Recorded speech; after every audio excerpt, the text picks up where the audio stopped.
j'ai rencontré mon meilleur ami en primaire. On avait amené tous les deux nos Game Boy à l'école un jour et on s'était assis ensemble à la pause déjeuner quand on avait remarqué quelque chose en commun.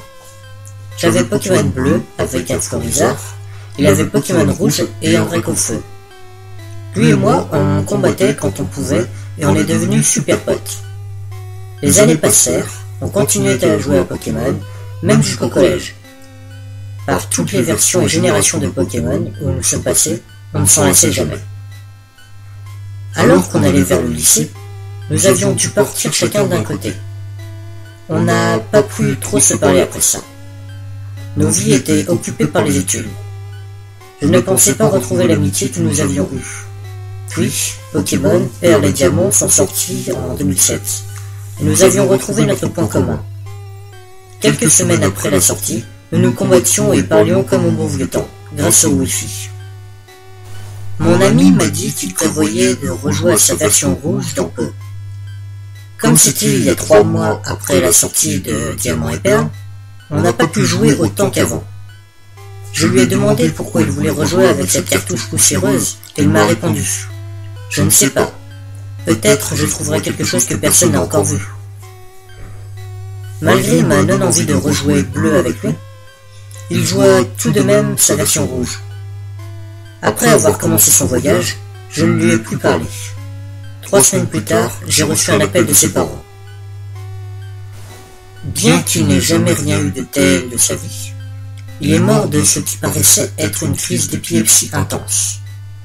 Il était seul dans sa chambre, jusqu'à ce que son colocataire, malheureusement arrivé trop tard, est trouvé sur le sol, sans vie, et avec ses écouteurs préférés aux oreilles. Je rejoignis la famille aussi vite que possible pour assister aux funérailles. Son coloc, qui comptait venir aussi, m'a informé que, quelques jours avant l'accident, mon ami avait développé une obsession pour l'avant-vide et sa musique. Mon ami voulait devenir ingénieur du son après les études et disposait déjà d'une grande variété de matériel. Il avait toujours été capable de reconnaître des sons que je ne pouvais pas reconnaître.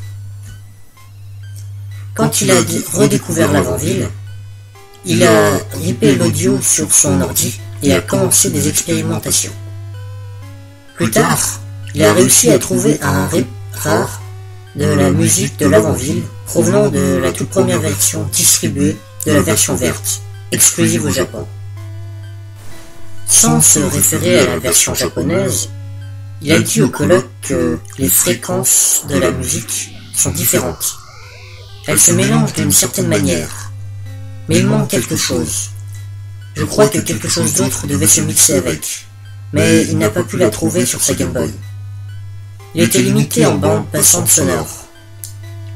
J'ai eu la chance de fouiller son ordi portable une dernière fois, alors que j'ai regardé ses fichiers récents.